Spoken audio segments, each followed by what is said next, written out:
The great thing about Farhan is when he's an actor, he's an actor. And when he's a director, he's a director. You know, he doesn't let, you know, even if he has a suggestion, he will often ask me, Rizzy, if I may, you know, if he wanted to suggest something in direction.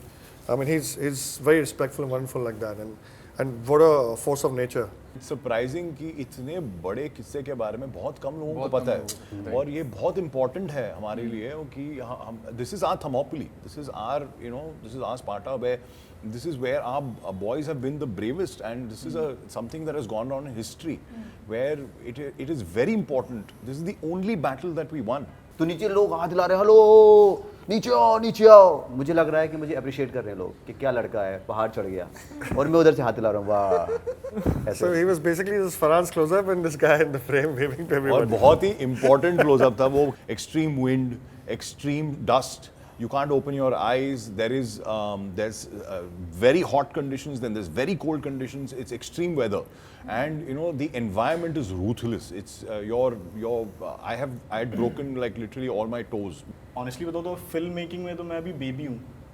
मेरे लिए तो मेरे को sir ने पहला मौका दिया और सर ने एक ही बात बोली थी कंधे पे हाथ रख के कि देख तेरे को मौका दे रहा हूँ, भूलियो मत। मैंने कहा सर ये मतलब मेरे लिए मैं बहुत इमोशनल हो गया था जब सर ने मेरे से बात बोली थी ना। इस फिल्म में काम करना मेरे लिए चांद को छूने जैसा रहा, क्योंकि 32 साल के बाद, लंबे स्ट्रगल के बाद मुझे एक ऐसी फिल्म मिली जिसमें इतना सम्मान और इज्जत मिली, प्यार मिला सभी का।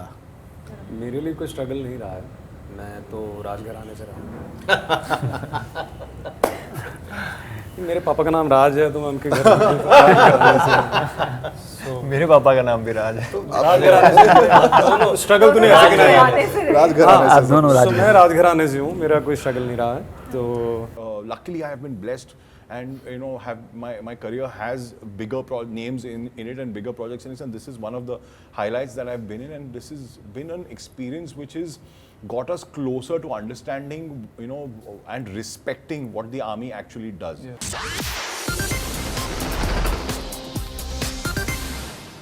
Hi, this is Samina Sheikh here on Zoom channel, and with me right now I have the team of 120 Bahadur.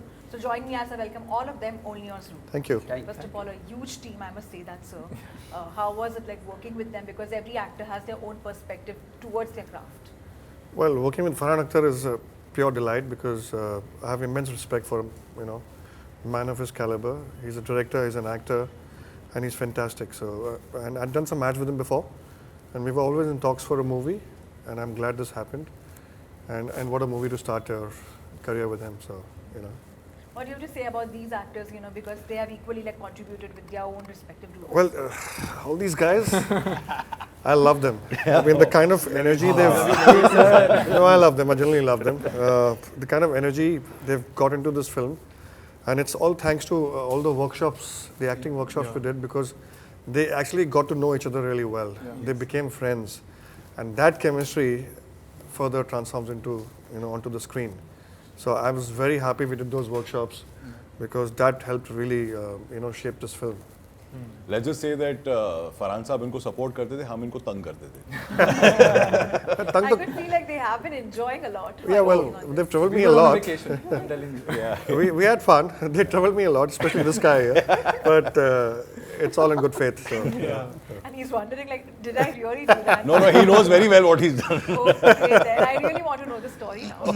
He's got me excited to know about it now. Yeah, we've got too many stories, and I've said this story too many times. I think you should say it this time. No, I think the man himself. The man himself should say it. तो एक दिन मेरा shoot नहीं था, पर मेरे को hotel में अच्छा नहीं लग रहा था क्योंकि मेरे सारे दोस्त तो सेट पे हैं, तो मैं सेट पे आ गया। फिर मैंने सोचा यहाँ पे क्या करूँगा, शूटिंग चल रही है, रोज़ तो मैं देखता हूँ, पहाड़ चढ़ जाता हूँ आज। तो ये बहुत बड़ा पहाड़ था। सो एप्पल लिया, कॉफ़ी ली, बैग लिया और स्वेटर पहना और निकल गया ऊपर की तरफ। बहुत ऊपर जब चला गया ऊपर, बहुत खुश हो गया, ऐसा लगा कि भाई दुनिया में कुछ नहीं रखा, और बहुत मज़े आ रहे थे ऊपर से। और गाना गाए, थोड़ी देर बैठ के रोया, और फिर लगा कि क्या हो रहा है मेरे साथ, ये इतना सब कुछ सौभाग्य कैसे बन गया मेरा, मैं डिज़र्व करता हूँ कि नहीं करता हूँ। फिर मेरे को लगा कि करता हूँ, तभी तो मिला है। फिर मैं उतर रहा हूँ ऊपर से पहाड़ी से, और फिर वो पहाड़ अपने आप मुझे उतार रहा है क्योंकि वो इतना है ना पहाड़, तो उसमें ऐसे करके उतरना पड़ रहा है, वो धूल उड़ रही है। इधर फरहान सर का शॉट लगा हुआ है, तो अब उस फ्रेम में मैं आ रहा हूँ, धूल उड़ते हुए दिख रही है, इनको लगा बकरी है, आदमी है, भेड़ है, जंगली हिरन है, कौन है, पर मैं आ रहा हूँ तो धूल उड़ रही है। तो पहले आता रहा, बहुत देर तक रुकी रही शूटिंग। जब और नीचे आया तो लोगों को पता चला कि ये तो इंसान है, ये पर ये नहीं पता कौन इंसान है ये पता नहीं चला। तो नीचे लोग हाथ हिला रहे, हेलो नीचे आओ। मुझे लग रहा है कि मुझे अप्रिशिएट कर रहे हैं लोग कि क्या लड़का है, पहाड़ चढ़ गया, और मैं उधर से हाथ हिला रहा हूँ, वाह। So he was basically this Farhan's close-up and this guy in the frame waving to और everybody. बहुत ही इम्पोर्टेंट क्लोजअप था वो, कहना लाइट जा जरूरी रही थी ऐसे। हाँ, मतलब लाइट जा रही थी, बहुत ही important, one of the most important closeups of Farhan in the film. और हमारे कैमरामैन जो सामी थे वो मुश्किल से इसको अवॉइड करने की कोशिश कर रहे हैं, ये लोग मर रहे हैं इधर, और सब लोग चिल्ला रहे हैं इसको, इसका ध्यान ही नहीं है, और ये भी बोल रहा है I mean, this was just one of the stories. There are many. Yeah. Did you cut any salary from his budget? Then you know why He's basically Mr. Wrong place at the wrong time. ऐसा हो जाता है। We haven't paid him. Don't worry. ऐसा He's not been paid. It's not being paid. पूरी salary के। But to all of you, because of this entire shoot and the way the entire conversation is about India versus China, it was something which took place in a very extreme condition. Yeah. The temperature were like low and all that, and people were actually fighting that, Yeah. which is the reality. Yes. While shooting for this one, how were the conditions for you? और खुद को आप लोग कैसे यानी डटे हुए रखते भी थे? Conditions were not easy. I mean, like Rezi has put us in the midst of it to make us feel as much as we can feel. At maybe that is only 5% of what our soldiers went through, but and maybe we are at 1% of what they actually experienced. But and there is no comparison actually. You cannot make a direct comparison because our soldiers really go through a lot, and it's in extreme conditions. But we got to experience some of that. Extreme wind, extreme dust. You can't open your eyes. There's very hot conditions. Then there's very cold conditions. It's extreme weather, and the environment is ruthless. It's I had broken like literally all my toes because the shoes. We had the gear, actual gear. He made sure that we had the actual gear that the army had issue. In 1962, yeah. So that was very important. The authenticity of it, everything. So we were wearing all the gear, all those things to run in that, to perform in that, to do stunts in that. Everything was difficult. Plus the weather was not easy. Plus we had sometimes there was snowfall, sometimes there was extreme sun. So we were, but we had given into it because we just were enjoying the experience so much. Because we got to live that, and that is something that you cannot even buy today. It is something that it is non-replaceable in our lives. It's one thing that we had spoken to Farhan about also, and we said हम लोग जी जान डाल रहे हैं sir इसमें. तो उन्होंने कहा, and what a film to do that for. And this is one of those projects that happens once in a lifetime. It doesn't happen all the time. It's very difficult to find and be a part of such projects where luckily I have been blessed and have my career has bigger names in it and bigger projects in it, and this is one of the highlights that I've been in, and this has been an experience which has got us closer to understanding and respecting what the army actually does. And it a huge amount of respect, sir, and salutes, and we had a consultant also on set. Everything was authentic as much as we can make it, and just to make sure that we do justice to what those boys experienced and what they went through, and their lives, and the kind of people that they were. Because just we to have give the you an families. idea, Yeah. in real life, this battle was fought at 17,000 feet above sea level, at minus 24 degrees, in a snowstorm. Indian soldiers didn't have proper uniforms or proper weapons. On the other side, the Chinese had everything. Yeah. They had semi-automatics, they had MMGs, they had big mortars, and our men only had courage. Wow. So I was very clear that in the beginning I was thinking we can shoot this in a virtual studio. Me and my Dave were thinking about it, but then we realized that this has to be done on location. I have to make them go through at least 80% of what these men go through in those terrains. And that's exactly what we did. And then even for the action, we had a great action team, Marek, who came from Prague. He did All Quiet on the Western Front, which went to the Oscars and won many Oscars. He and his team actually made them go through grilling sessions on location where we were going to be shooting. So 2 weeks prior to that, they were rehearsing action on those terrains. And this is the kind of a terrain where your entire day you're not standing straight, you're standing a little askew because you're standing on a mountain. with heavy gear, heavy uniforms, heavy .303 rifle. Yeah, it was very tough for these guys. It was easier for me because I'm behind the camera. I'm sitting with my coffee and Giving enjoying the directions movie. to them. But to all of you, and because this question comes because this is something which is a known chapter. Yes. How many of you have been good in studying that chapter, while growing up?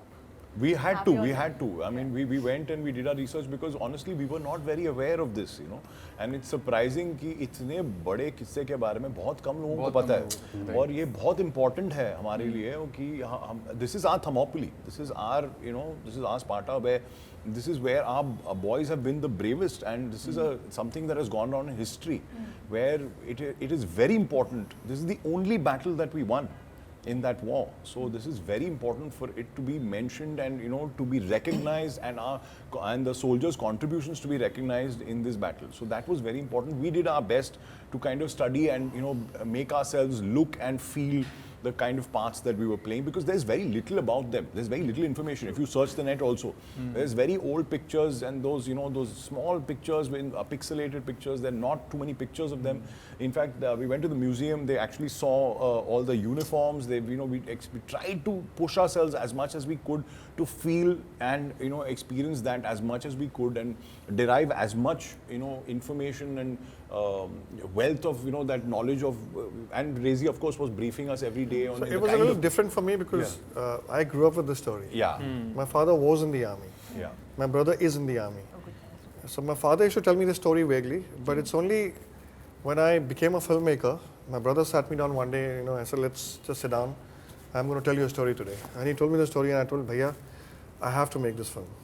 And it took me a while. And I'm very thankful to Ritesh and Farhan for, making this happen because they got it. They just got what I was trying to do with this film. And being an army kid, being an army brat, it's a huge responsibility on my part.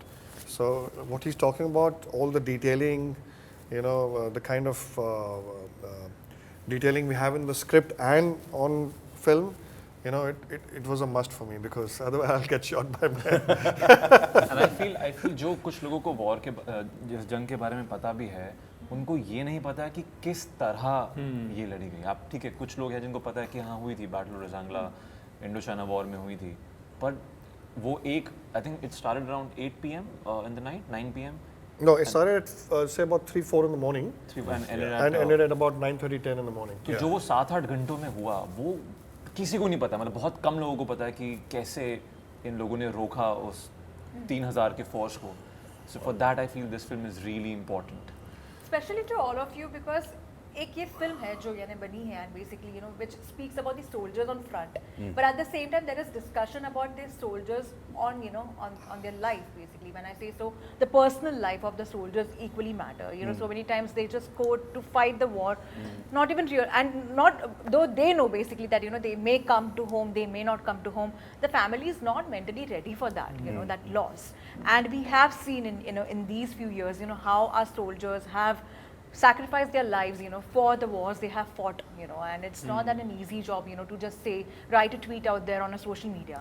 How it was, keeping that perspective in mind for all of you. I think you guys will see it best in our song, which is Yaad Aate Hain, which I think it's picturized so beautifully on what a soldier actually experiences and what he goes through mentally and emotionally and how he feels for his thing and how much emotion he can actually show on the front, and is it a sign of weakness? Because they're all men, hardened men fighting for their lives. To show that much emotion, everything, and it's beautifully. The song is beautiful. We've tried our best to bring it out as much as we can, and they've shot it beautifully. I think that will definitely show and showcase what soldiers, what soldiers actually go through. In terms of missing their family and missing home and what is at home waiting for them and what they have to sacrifice. ये सब soldiers वो थे जो सीधा किसान और सीधा लद्दाख में गए. हाँ. From the fields to Ladakh. Yeah. From like no training, nothing. Yeah, nothing. So, And I must tell you, our DOP is 75 years old. oh. Yeah. And he was floating on those mountains. He's Japanese French. Yeah. And he's a wonderful guy, and you have to see his work on this film. That's your son. His name is Tetsuo San. Hats off to him, for shooting this film for me. He's a legend. He shot a film called La Vie en Rose, which went to the Oscars again. But imagine a man who's 75 years old at 14,000 feet. Is shooting, of course. वो बीमार भी पड़ गए थे Shooting of- बेचारे, वो बहुत- Yeah, बहुत- one day he बहुत- fell a little sick, yeah, but very tough, otherwise, very tough. very tough guy, and you have to see his work in this film. It's But I have to amazing. ask you also, sir, because you're working on a project like this, historically you have to also be equally, correct, because when you're portraying something like this, social media पे काफी banters होते हैं, and equally the trolling happens. के even if the fact is very factually right, people do end up debating. How Yeah. careful were you for that? Because nowadays कहीं पर भी criticism होता है, एक होता है critics का और एक होता है social media पर. Well, I'll give you an example of that. I spent 3 years researching the film. I managed to, because my brother being in the army, I managed to find Ramchandar and Nihal Singh in Rewari. I went to them, and my research started with interviewing them first, because they are the only sole survivors of this battle right now. And then, of course, I went to 13 Kumaon, Shaitan Singh and Charlie Company. They were from 13 Kumaon, and that's where my research started. So I was very careful, because I have a responsibility as an army kid also to tell a story, which is deep rooted in a lot of research and good research. Very little known about this battle. The war files are never disclosed to anybody. So there are war files that Indian Army keeps that will never be given. But there's a lot you can find if you know your way around this country. So I did that, and we did a lot of research, and a lot of real stuff is in the film. Of course, it's a movie, so little cinematic lessons you have to take in terms of the way the action sequences are picturized and all that. But it's all it's all rooted in reality. And the army's going to watch it. Tell them about that. Yeah, the army's I going to watch want the to know film. about that. Yeah, of course. The Oh, army, wow. the army is going to show this film in every theater of theirs. They're that excited. We've got calls from NDA that please come and show the film to the cadets. Because this is purely based on the teasers we've put out so far. So the word of mouth is good. Hopefully, it'll touch the hearts of the people. How was it like casting Farhan, not casting basically, but being a part of a project like this where he's a producer as well as the actor? Did that, creative differences, interfere? I mean, the great thing about Farhan is when he's an actor, he's an actor. And when he's a director, he's a director. He doesn't let, even if he has a suggestion, he will often ask me, Rizzi, if I may, if he wanted to suggest something in direction. I mean, he's very respectful and wonderful like that. And what a force of nature. It's only my second movie, but Farhan, his experience, it helped me craft my, screenplay abilities to the next level, because his know-how of a screenplay is immense. Great respect to that man.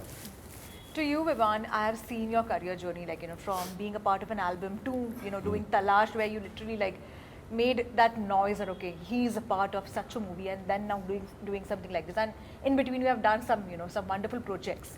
How the journey has unfolded for you as an actor? It's crazy because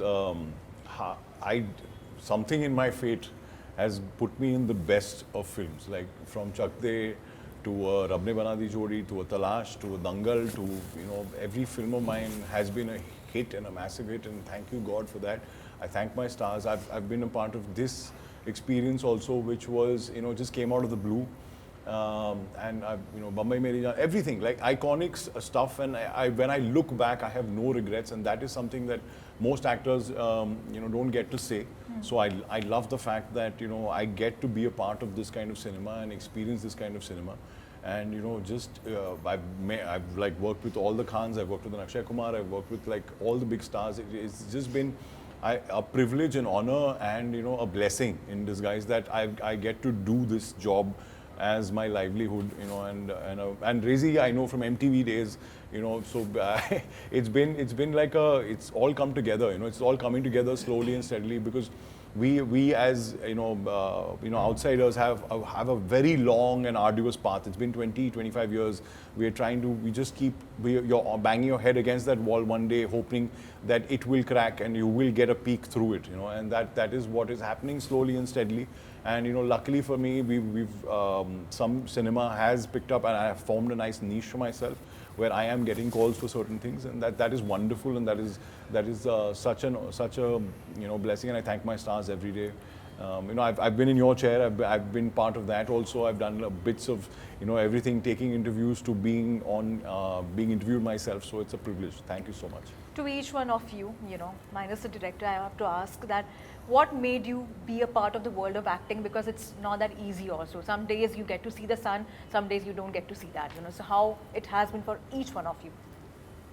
It's not an easy journey for sure, but I think motivation कहीं ना कहीं इतना strong था उस time पे जब मैंने start किया था, because when I went to Delhi for my graduation and stuff, तो I was very clear कि मेरे को I have to get good grades and I have to, you know, go to IIM Ahmedabad and crack CAT exam and stuff like that. But after watching Rockstar, my perspective changed.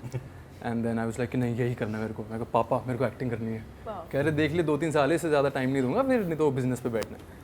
तो वो करते करते बॉम्बे आया और फिर with in 2 years मेरे को एक प्रोजेक्ट मिल भी गया जो मैंने शूट कर भी लिया और वो शेल्फ भी हो गया, रिलीज़ ही नहीं हुआ कभी. तो वो एक अलग ही जर्नी है. बट देन लॉकडाउन हैपेंड, तो उसके बाद it was not an easy journey. In fact अभी ये फिल्म मिलने के जस्ट 2 महीना पहले मेरा इतना मतलब I was in a state where I had to call my parents and I told them, I started crying. I was like नहीं हो रहा है मुझसे, I think I have to, you know, give up my whatever dream and I'll It come breaks back. you. It's not easy. Yeah, so I was It really like, okay, breaks I'm ready to come back. And Yeah. surprisingly, they were like, एक second चुप कर जा, हमारे बॉम्बे तेरे पास. वो 8-9 साल में पहली बार मेरे पास बॉम्बे आए और क्या उन लोगों ने मुझे मोटिवेट किया, क्या पुश किया, कह रहे we are standing with you, तू कर, तूने जो करना है, कोई बात नहीं होगा. और उसके 2 महीने बाद मेरे को कॉल आती है कि आपको लॉक कर लिया 120 के लिए. मैं कहा व्हाट, वाओ. और जब वो पहले दिन आया तो रेजी ने सबको कह दिया तुम लोग अभी तक लॉक नहीं हो, तो अभी ज़्यादा फैलो मत. तो they were like, But you know, let me tell you something. Of course, Farhan and Vivan, you know, I believe in giving back to the industry. In this film, you have to watch out for the Charlie Company boys. yeah. Really, I mean, the kind of performances each one of them have, you know, it's just nothing short of pure class. Yeah. I'm so happy with it. You know, like. But moving to to you, I want to know, you know, what inspired you to be a part of the world of acting, because it's not an easy job. We feel like, okay, you know, we are seeing the glam side of it, we are seeing the acting, but it's not an easy job. I know that. बिल्कुल भी easy नहीं है. और मैं तो बहुत late मेरी life में एक्टिंग इंट्रोड्यूस हुई, क्योंकि मैं कॉलेज में था जब मैं एक प्ले देखा था मैंने स्टेज पे. तब मुझे लगा कि यार मैं इंजीनियरिंग कर रहा था और मुझे जब भी समझ में आ गया था कि यार सेकेंड ईयर में कि इंजीनियरिंग के लिए तो नहीं बना हूँ शायद मैं. और वो प्ले देखने के बाद ही मैं ऐसा हुआ था कि यार ये करना है, क्योंकि उससे पहले स्कूल में भी कभी कुछ नहीं किया था मैंने. और वहाँ से जर्नी शुरू हुई. फिर मैंने बहुत लगातार थिएटर किया दिल्ली में, और मुंबई का कभी कोई प्लान नहीं था लाइफ में कि मुंबई आना है. मेरी फैमिली लकीली पूना शिफ्ट हो गई थी, तो मुझे पूना आना पड़ा. एंड देन आफ्टर कोविड घर वालों ने कहा कि तू दिल्ली जाएगा, इससे बेटर है मुंबई जा, वहाँ पास रहेगा, हमारे पास आ पाएगा. और यहाँ जर्नी शुरू हुई. और ऑनेस्टली बताओ तो फिल्म मेकिंग में तो मैं अभी बेबी हूँ. मेरे लिए तो मेरे को सर ने पहला मौका दिया और सर ने एक ही बात बोली थी कंधे पे हाथ रख के कि देख तेरे को मौका दे रहा हूँ, भूलियो मत. मैंने कहा सर ये मतलब मेरे लिए मैं बहुत इमोशनल हो गया था जब सर ने मेरे से बात बोली थी ना. मैं बहुत इमोशनल हो गया था उस टाइम. तो ये जर्नी अभी कहाँ जाएगी पता नहीं है, बट लेट्स सी. नहीं, और ये भी है कि एक एक्टर का ना एक ड्रीम होता है कि ऐसा डायरेक्टर के साथ काम करने का मौका मिले जो आपको बहुत पुश भी करता है. हाँ. और आपकी सुनता भी है, अपनी भी बताता है और एक फ्री स्पेस देता है. हाँ, वो स्पेस मिलना बहुत तो इम्पोर्टेंट रेजी है. सर ने इतना इजी कर दिया हम सब लोगों के लिए. I am telling you. But बाद में डांटते भी थे. हाँ, कि, तो "ए, क्या कर रहा हो?" लेकिन हाँ, मैं बहुत अच्छा छोटी सी space बात था. की लाइक मैं इतना नया और मेरे सामने एक डायरेक्टर है जिससे मेरे को बात करनी है जाकर के, मेरे लिए थोड़ा मुश्किल होता था. बट ये इंसान ऐसे थे ना कि मैं जब इनको देखता था और मैं कोशिश करता था, मेरे लिए ये खुद इनकी आंखों से ही पता चल जाता कि वो इजी है इनके पास जाना है, इनसे बात फिर करना. बाद में Very डांट approachable. खाना. Very sweet. एक ऐसा Luckily मेरे को कुछ शायद बॉल ज़्यादा नहीं नहीं पड़ी क्योंकि मैं कम ही शैतानियाँ बिकॉज करता था. ये जो कमराडरी है, ये लिखना स्क्रिप्ट में, डायलॉग्स में लिखना बहुत मुश्किल होता है. हाँ. ये हमें जैसे आप इन्होंने कहा था कि वर्कशॉप्स और इसमें बहुत मुश्किल से हमने एक टीम फॉर्म की है. मतलब हमारी वो नेचुरली वो केमिस्ट्री बन गई, वो जो आपको स्क्रीन पे देखने को मिलेगी. And that to bring out and हमें थोड़ा सा इम्प्रोवाइज करने का मौका इन्होंने दिया, तो that helped us a lot. I mean, the credit for that also goes to the screenplay writer, Rajiv G. Menon. Yes. I mean, he's To an give old us friend those of mine. scenes, yeah. I got the script written twice. I didn't like it. Third time I got him involved, and he's done a fabulous job. Yeah. You know, so the credit for that goes to him, and of course Sumit for writing those beautiful dialogues. Yeah. Farhan himself has pitched in a lot of dialogues. You know, Yes, he's a great writer himself. Yeah. So it's a teamwork. You know. So. आपकी journey बताइए, आपने एक तो बता दी है, बहुत अच्छी है वो भी। मैं मध्य प्रदेश में, मेरा बुंदेलखंड में एक गांव है छतरपुर डिस्ट्रिक्ट के पास में, पहरा नाम है गांव का। बहुत ही छोटा सा गांव है, मतलब वहाँ से ये सोचना बहुत ही ऐसे लगता है इम्पॉसिबल है। पर मैं छोटा था तो मेरे पापा ना गाने लिखते थे और मैं गाने गाता था। मेरे को बचपन से ही शौक था गाने गाने का, तो मैं स्कूल में गाने गाता हूँ ऐसे खड़े होकर चुपचाप। तो मेरे को इस आर्ट फील्ड से ऐसे मेरे को इसमें आने का मौका मिला। और जब मैं स्कूल में पढ़ रहा था 7th-9th में, तो एक ग्रुप था, वो नाटक करते थे और मैंने उनको देखा है कई बार। तो वो कूल थे, उसमें क्या था कि लड़के लड़कियां साथ में बैठ सकते थे, बात कर सकते थे। और हमारे लिए बहुत बड़ी बात थी कि भाई लड़की से बात कर रहे हैं, है ना, लड़की से बात कर सकते हैं, इनके ग्रुप से जुड़ जाओगे तो लड़कियों से बात कर सकते हो आप आसानी से। मैं कहा यार इस ग्रुप से जुड़ना है, पर उनको ही ज़रूरत थी। उन्होंने बोला कि हमको गाने वाले कुछ लोग चाहिए, तो हम ऐसा एक वर्कशॉप कर रहे हैं, उसमें आप आ सकते हो क्या। मैंने उनके ग्रुप में जुड़ा और फिर पता चला कि खजुराहो मेरे घर के पास में वहाँ पे एक वर्कशॉप हो रही है, वो राष्ट्रीय नाट्य विद्यालय NSD की वर्कशॉप थी। उस वर्कशॉप में जाने के बाद मुझे चल गया था पता कि अब मैं इस फील्ड में रहना चाहता हूँ, क्योंकि एक सर्कल में बैठने की परंपरा है। ऐसे सर्कल में बैठते हर आदमी बराबर है, कोई भी ऐसा नहीं है लड़का लड़की कौन सी कास्ट से हो, कौन से धर्म से हो, उसमें कोई लेना देना नहीं है आपका। आप सब बराबर हो, आप आर्टिस्ट हो, हर किसी की आंखों में देख सकते हो आप, हर किसी को सुन सकते हो, हर किसी को बोलने का मौका मिलता है। तो इतनी इक्वलिटी मुझे सिर्फ इस फील्ड में दिखी, तो मुझे लगा कि इस फील्ड में जाना है। तो उसमें जाने के लिए कोई भी गाइडेंस नहीं था। तो जो टीचर आए थे तो इश्तियाक आरिफ खान जी, जो हमारी फिल्म में पहले जयराम काका वाला रोल करने वाले थे, तो वो टीचर थे उसमें। मैंने उनसे पूछा कि सर आपने कहाँ से सीखा है, तो उन्होंने बोला था कि वो राष्ट्रीय नाट्य विद्यालय NSD से पढ़े हुए हैं। तो उस दिन मैंने अपनी बुक में लिख लिया था कि मैं कुछ भी करके मुझे NSD जाना है। और फिर वो NSD जाना हुआ। उसके पहले भोपाल गया, थिएटर किया, और फिर NSD जाना हुआ। वहाँ से फिर साथ में लिखना भी चलता रहा, गाना भी चलता रहा, गाने भी बनाना चलता रहा, सब कुछ चलता रहा। पर मेरे पास कहानियाँ थी, मुझे कुछ कहना था अपनी कहानियों से, तो मैंने डायरेक्शन ले लिया वहाँ पे। पर फिर एक्टिंग तो थी अंदर, वो तो करनी थी। तो जब भी इधर मौका मिलता था ऑडिशन भी देता था। मुंबई में आने के बाद 17 में आ गया था, और फिर ये मौका मिला और सस्पेंस में मौका मिला। पहले मिला कि एक ऑडिशन दिया कि गाना गाने वाला कैरेक्टर है, तो गाने से गाना गाने वाले कैरेक्टर की कहानी है ये। सो फिर गाना गाने वाला कैरेक्टर है, पर वो कैरेक्टर अब तुम नहीं करोगे क्योंकि हम चाहते हैं कि कोई और कैरेक्टर करो। फिर सर ने दोबारा बुलाया ऑफिस में, पहली बार एक्सेल के ऑफिस में घुसा मैं, और मैं बैठा हूँ डायरेक्टर के सामने। फिर मेरे को कागज़ आता है कि आपको ये ऑडिशन करना है, और वो अंग्रेज़ी में लिखा है। मेरी अंग्रेज़ी ख़राब है, मैं यश से बोल रहा हूँ भाई मुझे समझा दो ये क्या है। फिर यहाँ पे एक टेस्ट होता है, फिर घर जाता हूँ तो पता चलता है एक फ़ोन आता है, अब दूसरा कैरेक्टर है, उसको भी हम टेस्ट करेंगे। फिर सस्पेंस में एक कैरेक्टर मेरे को मिला और मैं बहुत ही खुश हूँ कि मेरे को मिला, और सर मिल गया। हो गया। To you, lastly. I think मेरे लिए मेरी जो मम्मी है और मेरी नानी, उनको फिल्म्स देखने का बहुत शौक है। एंड मेरी मदर जो है वो हरियाणा के एक शहर है यमुनानगर, वहाँ से हैं। तो मेरा काफ़ी चाइल्डहुड वहाँ पे बीता था। हर फ्राइडे मूवी देखने जाते थे, और चाहे आपके एग्ज़ाम में नंबर आ रहे ना आ रहे, पास हो फेल हो रहे, जब वो 3 घंटे ना यू जस्ट फॉरगेट एवरीथिंग। और अब वो तो वहीं से आई थिंक कहीं ना कहीं वो सीड वहीं से आया था, जहाँ पे था कि नहीं यही करना है। सो मेरी मॉम और मेरी नानी को बहुत एक्चुअली था कि मैं जाऊँ और ट्राई करूँ एटलीस्ट फिल्म्स में। तो I think it's because of them only कि मैं ये कर पाया। All in all, I think it worked in favor of Yeah. all of you. Yes. And this interview also worked in my favor to know the stories, behind the actor face, and all the very best to all of you. But before I let all of you go, upcoming projects which you all are focusing on after this, or are you dedicated to this right now? We're all dedicated to this, I guess. I have one film with Rohit Shetty coming up, which we're shooting for currently, but that's about it right now. I'm also shooting for a film with Love Films. Okay. What about you? एक web show है जो already shoot हो चुका है, कब release होगा मुझे भी नहीं पता। मैंने एक शो बनाया हुआ है, उसका नाम है बहुत ज़ोर से प्यार लगा है। अभी वो 27 को हम रॉयल ओपेरा हाउस में कर रहे हैं उस शो को। You must go and watch it. Yes, it's You beautiful. show. कमाल का म्यूजिक। कमाल Taking an invite from you. और एक शो मैंने किया हुआ है, उसका नाम है बैंड वाले, जो मार्च में Amazon प्राइम पे आएगा। So, for you? I've been working on this film for 5 years now, so I'm going He to take needs a a long break. break. He needs a holiday. 5 years is a long time. Yeah, sir. it's a long time. What about you? I just have this for now. I'm focusing on just Ek So Beats right now. Well, thank you so much for such a lovely interaction, Thank and all you. the very best Thank for you this so one, and looking forward to see this one. Thank you so much.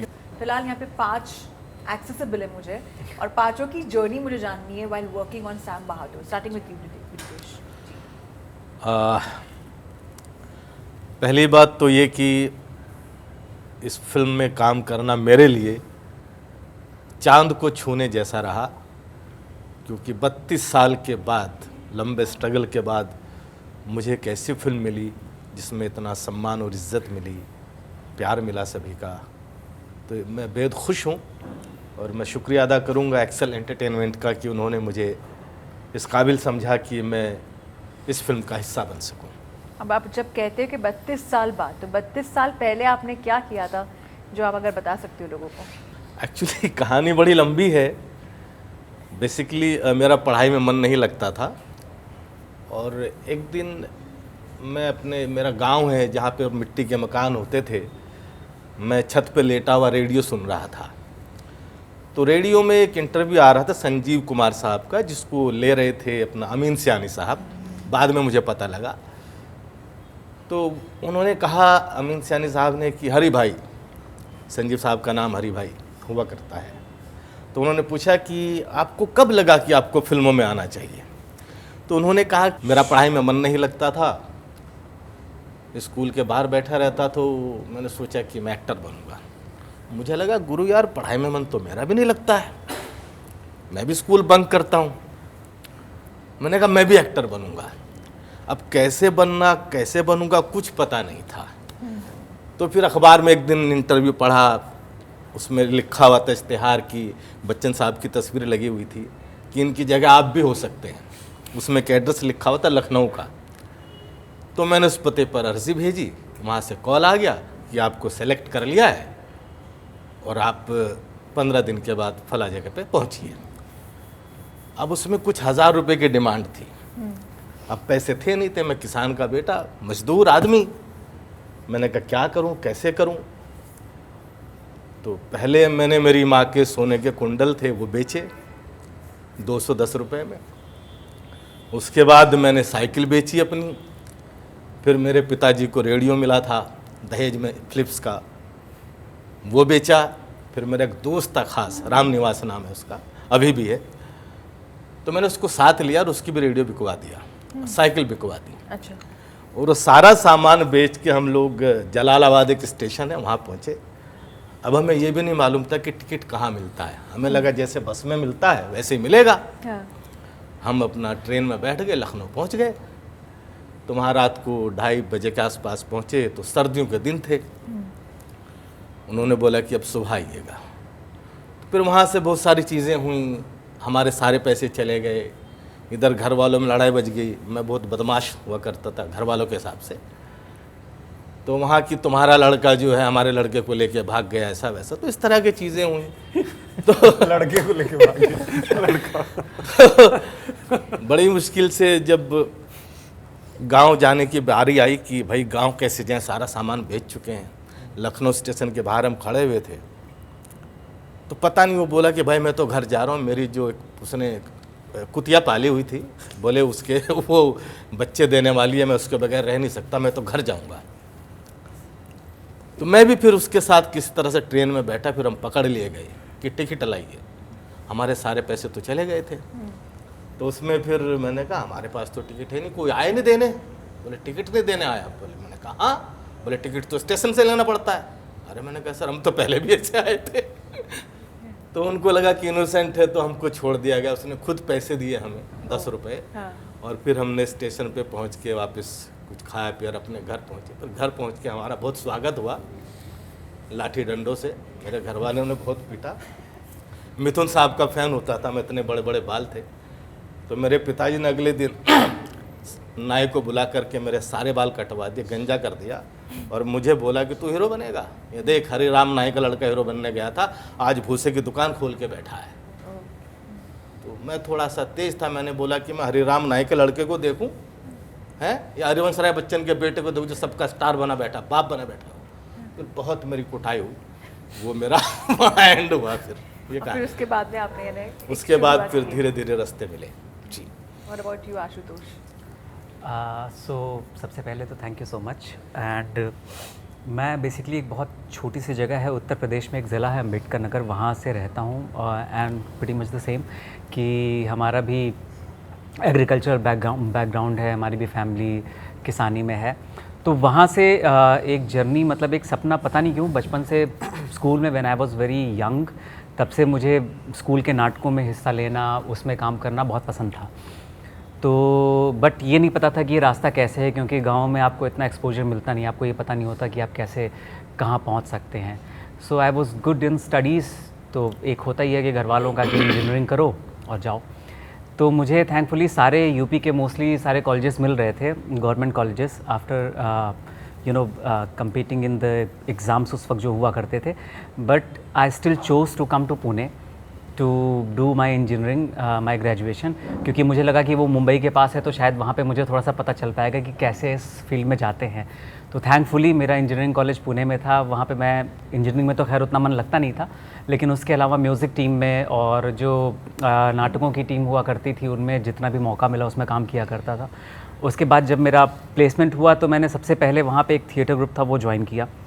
तो ऐसा था कि मैं 13-14 घंटे की नौकरी करता था, उसके बाद मैं 4-5 घंटे थिएटर के लिए जाता था, स्पेंड करता था।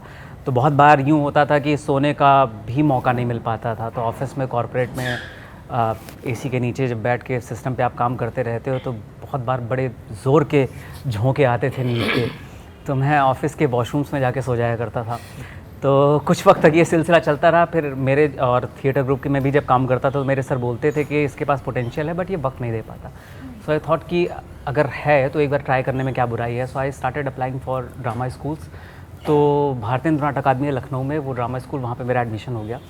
मैं वहाँ पे गया, 2 साल वहाँ पे पढ़ाई की। देन 2017 में आई शिफ्टेड टू मुंबई, और वो शायद पहली मर्तबा था 2015 में जब मैं अपने घर वालों से बोल पाया कि मैं ऐसा कुछ पिछले कई सालों से करता रहा हूँ और मुझे ऐसी जगह पे एडमिशन मिल गया है और अब मुझे छोड़ के और ये काम करना है। And coming from such a family, it was a shock for everyone कि ये अचानक से क्या हो गया। 4 साल इंजीनियरिंग की नौकरी लगी, सब लोग जो है इंतज़ार कर रहे थे कि हाँ नौकरी लग जाए, बेटा घर की कुछ जिम्मेदारी संभाले, अचानक से इसको कहाँ एक्टिंग वैक्टिंग। और सडनली उस जगह पे जहाँ पे मेरे बगल के गांव में बिजली भी आज के 5-6 साल पहले आई है। तो वहाँ से फिर वो 2 साल का ड्रामा स्कूल का सफ़र काफ़ी अच्छा रहा, बहुत कुछ सीखने के लिए मिला। 2017 में मुंबई आ गया, तब से थिएटर और कुछ छोटी छोटी फिल्में या जो भी काम मिलते रहे वो किया। ये फिल्म बहुत ही स्पेशल है बिकॉज़ जब मैं बहुत छोटा था तो मेरे पिताजी का एक सपना था कि मैं शायद कहीं आर्मी में या कहीं पुलिस में जाऊँ, भर्ती हूँ देश की सेवा के लिए। वो मौका तो नहीं बन पाया लाइफ में। प्लस मेरी maternal side of the family है, मेरे मामा जी, मेरे भैया, ये सब लोग आर्मी में रहे, they have all served in the army. तो ऐसी फैमिली से आने के बावजूद मैं पढ़ता भी बहुत हूँ, फिर भी मुझे इस पूरे वाक़े के बारे में, इस पूरा जो भी एक रेजांगला की हमारी लड़ाई है, इसके बारे में मुझे खुद बहुत ज़्यादा मालूमात नहीं थी। तो इस फिल्म से 1 साल पहले मुझे सडनली एक नाटक के लिए बुलाया गया जो सेम इसी कहानी के ऊपर बेस्ड था, and I played a part in that play. उस वक्त मैंने इस पूरी लड़ाई के बारे में पढ़ा और फिर मुझे लगा कि यार ये एक ऐसा किस्सा है हमारे जाबाज़ों का जो हिंदुस्तान के probably I would say 70 to 80% लोग नहीं जानते हैं, specially of our generation. And शायद ये एक ऐसी कहानी है जो किसी अच्छी फिल्म के फॉर्म में बाहर निकल के आनी चाहिए। And luckily, thankfully, thanks to the god and जो है thanks to the production house and Reji sir कि मुझे 1 साल बाद ठीक इसी फिल्म में काम करने का मौका मिला। Such a huge coincidence. और बहुत सारे ऑन एंड ऑफ चैलेंजेस रहे throughout the shoot, throughout the process, but the entire team is so beautiful. I mean the people are so amazing. ये सारे लोग, जितने लोग यहाँ पे बैठे हैं हम लोग के साथ, the direction team, the production team, सब लोग इतने खूबसूरत लोग थे कि ये पूरी जर्नी इतनी मज़ेदार रही कि आई थिंक शायद मेरी ज़िंदगी में ये probably one of the best films होगी या बेस्ट एक्सपीरियंसेस होगा जो अभी तक तो मैंने फ़िलहाल जिया है, और शायद आगे भी मेरी पूरी जो भी जर्नी होगी उसमें भी शायद एक ये बहुत इम्पॉर्टेंट एक एक्सपीरियंस रहेगा। First of all, thank you so much for having me, having us here. मेरा नाम दिग्विजय है और मैं हरियाणा में एक जगह है बरवाला, वहाँ से हूँ, चंडीगढ़ के पास में है। मैं दिल्ली में थिएटर करता था, तकरीबन 6 साल थिएटर किया मैंने दिल्ली में। फ्रीलांस काफ़ी सारे टीचर्स के साथ काम किया और मोस्टली मेरा जो होम ग्राउंड होता था वो रेनेसांस थिएटर, मेरे सर हैं मोहित त्रिपाठी सर, उनके साथ मैंने सीखा है। मेरा ड्रामा स्कूल, मेरा फिल्म स्कूल वहीं पे था, जो भी था वहीं से सीखा। तो 2021 में मैं मुंबई आया हूँ और उसके बाद से आराम नगर के चक्कर लगाते थे। तो ऐसे ही किसी ने बताया था कि कोई फ़िल्म की कास्टिंग चल रही है कास्टिंग बे में, तो वहाँ पे काफ़ी दिन मैंने ऐसे कोशिश की पूछने की, जाने की, कि अपनी प्रोफाइल पहुँचाऊँ वहाँ पे, किसी से मिलूँ, किसी के थ्रू जाने की भी कोशिश की, बट एज सच कोई रिस्पांस था नहीं। तो फिर मैं फाइनली घर बैठ गया जाके, बट लकीली कुछ दिन बाद कास्टिंग बे से ही कॉल आई, तो वो शायद मेरी प्रोफाइल उन तक पहुँच गई थी और फिर उन्होंने ऑडिशन किया और फिर चीज़ें आगे बढ़ी और फिर सेलेक्ट हुए, तो फिर ये काम शुरू हुआ। That's it. मैं मेरठ से हूँ और वहीं स्कूलिंग करके दिल्ली शिफ्ट हो गया। दिल्ली में DU से ग्रेजुएशन की, फिर MBA किया। तो उस दौरान मैं मॉडलिंग और थोड़ा बहुत एक्स्ट्रा करिकुलर एक्टिविटीज़ जिनको बोलते हैं, स्पोर्ट्स में बहुत ज़्यादा इन्वॉल्व था। तो शुरू से ही कुछ अलग करने का मन तो था और स्पोर्ट्स में बहुत ज़्यादा इंक्लाइंड था। आर्मी में जाने का मन था, एक फेज़ ऐसा आया था लाइफ में, क्योंकि कैंट में पैदा हुआ था तो हमेशा आर्मी वाले आसपास देखें अपने। तो एक गहरा प्रभाव था उस बात का, क्योंकि सराउंडिंग्स जैसी होती हैं फिर आप वो चीज़ें देखते हो। यूनिफॉर्म हर वक्त आपको देखने को मिलती है। कुछ मेरे कज़न्स हैं जो आर्मी में सर्व करते हैं, तो उस वजह से एक इंक्लिनेशन तो था हमेशा से, पर कुछ सीरियसनेस नहीं थी कि जो तैयारी होती है आर्मी में जाने के लिए। तो एक लॉस्ट किड रहा हूँ हमेशा, कि कुछ कर रहा हूँ, क्यों कर रहा हूँ पता नहीं है, कि जिस कोर्स में मैथ्स नहीं है मुझे बस वो लेना है। तो फिर मैंने ह्यूमन रिसोर्सेज, साइकोलॉजी ये सब पढ़ा और होते होते फिर रास्ते बनते गए। मुंबई आ गया। मुंबई में आके मैंने कुछ वक्त कॉर्पोरेट में काम किया, उसके बाद फिर एज एन AD काम किया, कास्टिंग में काम किया, प्रोडक्शन में काम किया पहले 3 साल। और होते होते 2017 में मुझे पहला काम मिला था चक्रव्यूह स्टार प्लस के लिए। So since then I been working as an actor. और होते होते एक जर्नी तय की हुई है कि कोशिश करनी है कि बेस्ट से बेस्ट काम करता रहूं। और ये फिल्म लाइफ में एक ऐसे टाइम पर आई है, ऐसे मोड़ पर आई है जब बोलते हैं ना कि डेस्टिनी प्लेज इट्स रोल, और एक साइकिल आपकी पूरी होती है लाइफ की जाके, कि आप बचपन से सोच रहे हो कि यार यूनिफॉर्म पहननी है, आर्मी में जाना है, पर कुछ रास्ता नहीं पता है कैसे जाना है। फिर एक्टर बनना है और एक्टर बन के एक ऐसी फिल्म मिलना जिसमें आप वो प्रोफेशन आपको मिल जाए करने के लिए जो आप लाइफ में जीना चाहते थे कभी। वो भी एक ऐसी कहानी जो हमारे देश के लिए, हमारी हिस्ट्री के लिए इतनी ज़्यादा इम्पॉर्टेंट है, एक इतनी बड़ी रिस्पॉन्सिबिलिटी मिल जाना। So as an actor this film has help me evolve, और बहुत शुक्रगुजार हूँ सभी का जो भी इस फिल्म का पार्ट है जिन्होंने बनाई है ये। मेरे लिए कोई स्ट्रगल नहीं रहा है, मैं तो राजघराने से रहा हूँ। मेरे पापा का नाम राज है तो मैं उनके घर मेरे पापा का नाम भी राज है। दोनों स्ट्रगल तो नहीं है, मैं राजघराने से हूँ, मेरा कोई स्ट्रगल नहीं रहा है। तो बट ठीक है, हंसते खेलते यहाँ पहुँच गए हैं। इट्स ब्यूटीफुल, जो भी है ये सपना जी रहे हैं और बहुत सुंदर सपना है। बिल्कुल। और यहाँ तक पहुँचना, इन सब दोस्तों से मिलना, इनके साथ एक लंबा समय बिताना, ये एक ज़िंदगी का बहुत ब्यूटीफुल हमारा हिस्सा रहा है। और उस दौरान जो हमने खूबसूरत समय बिताया है उसका एक फ्रूट है 120 बहादुर, जो 21 नवंबर को रिलीज़ होने वाली है। सो दैट्स ये हम सबका सुंदर सपना है। बिल्कुल। और हम पूरा सेट मेरे ख्याल में इतने प्यार से रहा है, प्रोडक्शन बॉय से लेके प्रोड्यूसर वहाँ पे मौजूद रहते थे, EP सबके साथ एक एनर्जी, मैंने पहला एक इकलौता सेट देखा जहाँ एनर्जी सेम रहती है। एक प्रोडक्शन बॉय की भी उतनी ही रिस्पेक्ट है, उसके साथ भी उतना ही हंसी मजाक हो रहा है जितना मजाक हमारे साथ सबके साथ हो रहा है। कॉस्ट्यूम, मेकअप डिपार्टमेंट, और दिस इज़ वेरी ब्यूटीफुल। मुझे लगता है किसी भी सेट पे इससे खूबसूरत कुछ भी नहीं हो सकता, और यही प्यार आपको स्क्रीन पे दिखने वाला। So you also, Ankita, I have to ask you this, that because you have also worked in the world of television, and then you're doing something, a movie like this, you know, how that transition has been for you? Because एक time पर वो transition होने में बहुत difficulties भी होती थी. जी. The actors used to face a lot of challenges also, you know, and then, you know, basically now things have been kind of, you know, submerged in a way. So what do you say on that? Right. So right now as things have unfolded in my life, कि जो सोचा था कुछ चीज़ें वैसी हुई, जो सोचा था वैसी नहीं हुई। कुल मिलाकर बात आती है कि आपको अगर कुछ करने का मन है तो आपको स्टीरियोटाइप्स हमेशा फाइट करने पड़ते हैं। पहले घर पे भी करने पड़े कि बॉम्बे नहीं जाना, वो भी फाइट करना पड़ा। यहाँ आके एक्टर बनना विदाउट एनी फॉर्मल ट्रेनिंग, मैं कोई थिएटर नहीं किया था, मैंने कोई ट्रेनिंग नहीं ली थी, वो फाइट करना पड़ा। तो एक मसल मेमोरी में आ जाता है कि स्टीरियोटाइप तो फाइट करनी ही है हमेशा। इसी वजह से जब टेलीविज़न था, जब करता था, तो तब भी कहीं ना कहीं सबकॉन्शियसली था कि मुझे कुछ पर्टिकुलर तरह के शोज़ नहीं करने, कुछ तरह की स्क्रिप्ट्स ही करनी है, जिस वजह से शायद मैं बचा रहा। और बहुत ज़्यादा होता नहीं फैल जाना, शक्ल फैल जाना बहुत ज़्यादा, तो उस चीज़ से मैं बच पाया। और कई जगहों पर प्रॉब्लम्स आती हैं कि वही स्टीरियोटाइप वाली बात आती है कि टेलीविज़न से है तो कुछ काम कर सकता है, कुछ नहीं कर सकता। हालांकि वो मीडियम बिल्कुल अलग है, वो डिलीवरी बेस्ड मीडियम है, आपको हर रोज़ आधा घंटा सबमिट करना होता है वहाँ पे। और ये कम्प्लीटली क्रिएटिव फ्रीडम है फिल्म में या वेब शो में, तो दोनों अलग तरह की फ़ाइट्स हैं दोनों जगह पर हैविंग सेड दैट, मुझे लगता है कि आप किन तरह के लोगों के साथ काम कर रहे हो, दैट्स मोर इम्पॉर्टेंट दैन किस तरह के प्लेटफॉर्म पे काम करते हो। तो भले ही फिल्म हो, टीवी हो, वेब हो, शॉर्ट फिल्म हो, कॉलेज की फिल्म हो, कुछ भी है, अगर लोग अच्छे हैं तो आपकी लाइफ अच्छी हो जाती है, आपका काम अच्छा हो जाता है। अगर लोग ही अच्छे नहीं हैं तो सब बराबर है, कोई फ़र्क नहीं पड़ता कि आप किस मीडियम में काम करते हैं।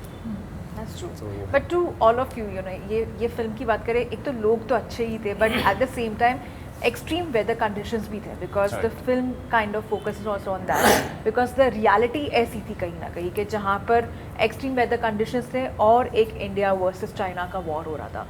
वहाँ पर कैसे था आप लोगों के लिए शूट करना, because I'm sure it's not easy to kind of also deal with such weather। मुझे लगता है कि जब वेदर कंडीशन या बाकी चीज़ें बहुत हार्श होती हैं, उसी टाइम पे आपके साथियों का, आपके क्रू का आपके लिए प्यार होना आप बहुत ज़रूरी है। जब बाकी चीज़ों के साथ आप लड़ रहे हैं और अंदर भी लड़ रहे हैं, then it's impossible to shoot a film. ऐसी वेदर कंडीशंस, ऐसी मुश्किलें जो साथ में चल रही थी उस वक्त, उन सब के साथ आई थिंक हम इजीली, हमें फील भी नहीं हुआ। आई डोंट थिंक कभी किसी नाइट शूट से कोई घबराया, किसी ने कोई शिकायत की। Everybody was loving.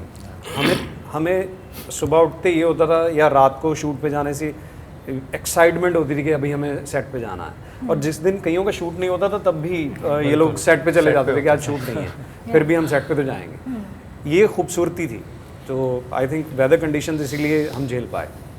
I remember हमारा जो फर्स्ट नाइट शूट था, इट रेन्ड दैट नाइट, तो कोई भी तैयार नहीं था उसके लिए। लाइक एवरीवन वाज वेरी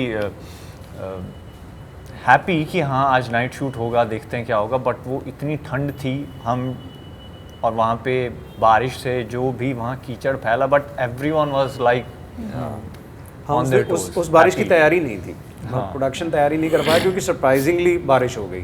छतरियाँ, ये सब चीज़ों की तैयारी नहीं हो पाई, कोई कुछ तैयारी। भीगे लेकिन शूट हुआ और मज़े से हुआ। एवरीबडी वाज सो हैप्पी और हंस रहे थे। बारिश हो रही थी, सब छुप रहे हैं, हंस रहे हैं, कोई शिकायत नहीं कर रहा।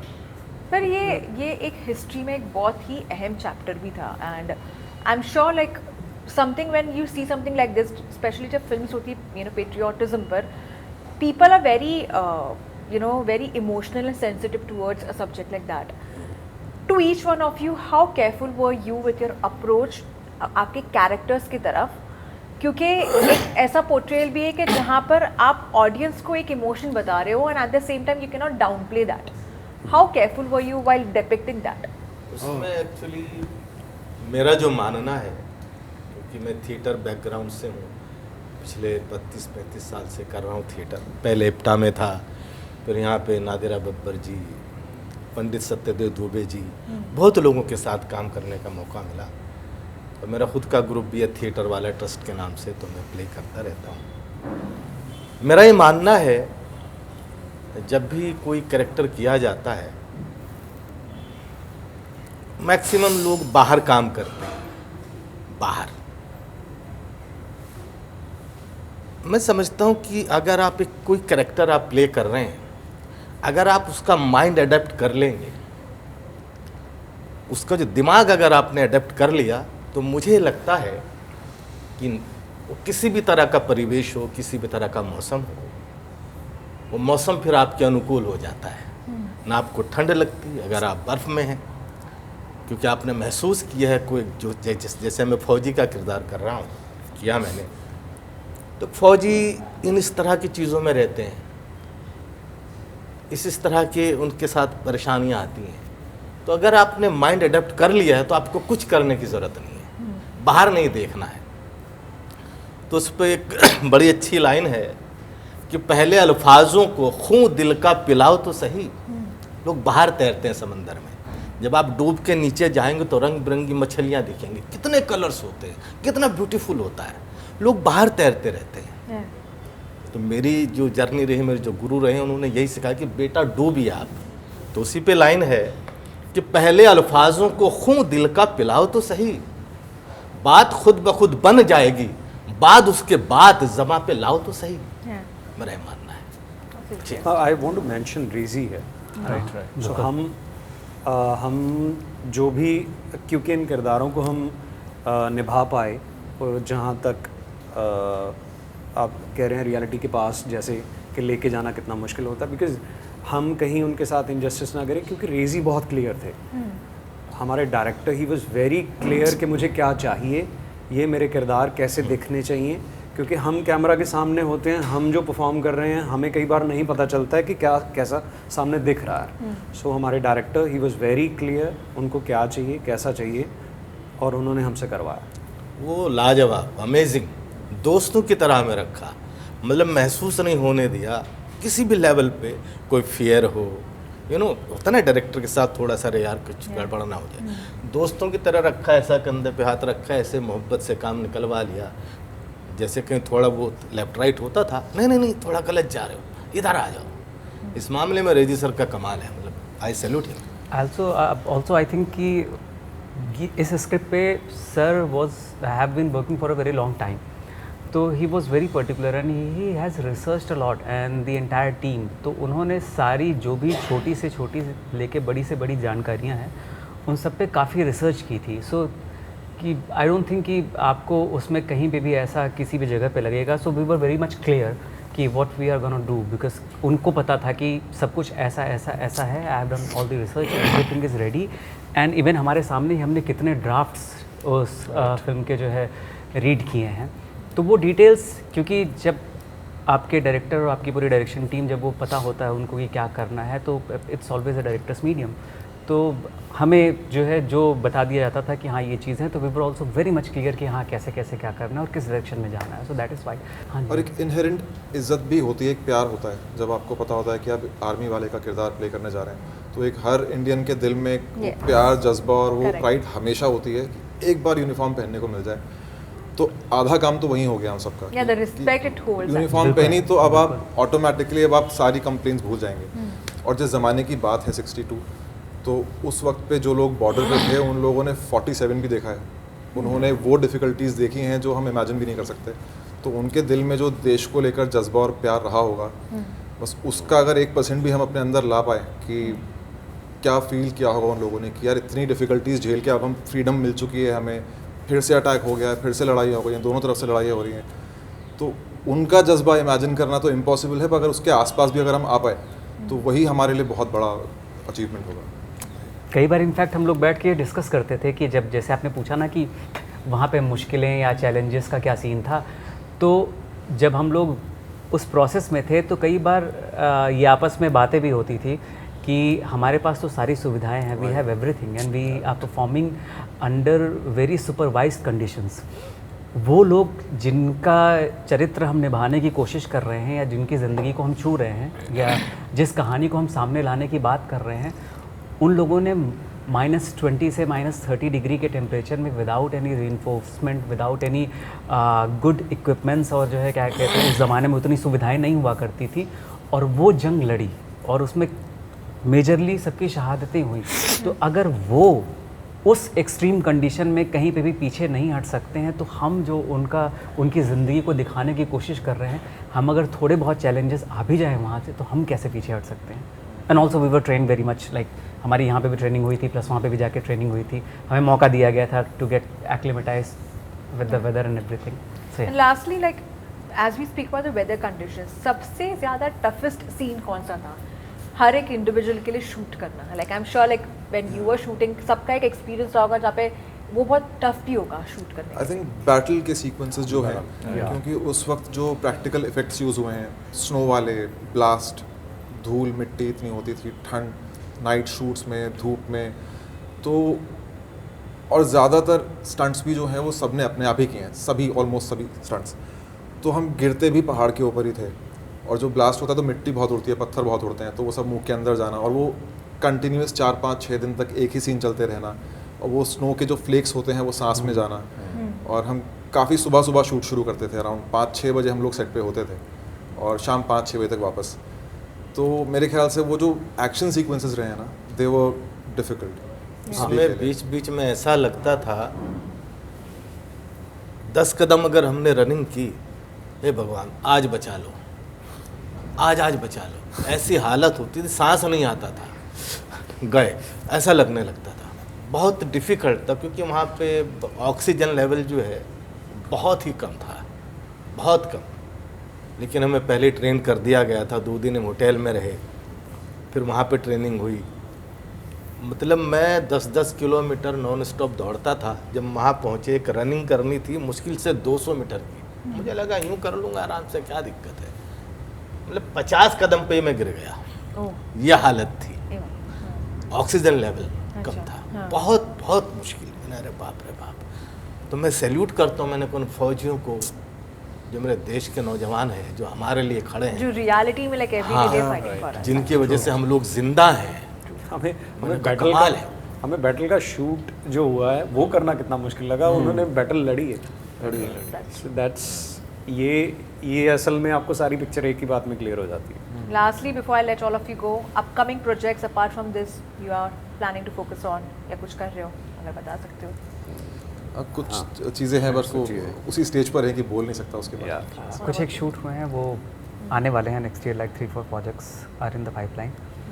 सो वही है कि जब तक वो उधर से सबकी एनर्जी सिर्फ एक सौ अभी फिलहाल सबकी एनर्जीज क्योंकि अभी ये this is such an important once in a lifetime. But how was it like working with Farhan? I have to ask, like Farhan के साथ में आप लोगों के interactions हुए, incredible man, amazing, फरहान साहब, everybody from us, everyone, all the Charlie boys, I think we all adore him. Yes, right. We really love him, we really respect him.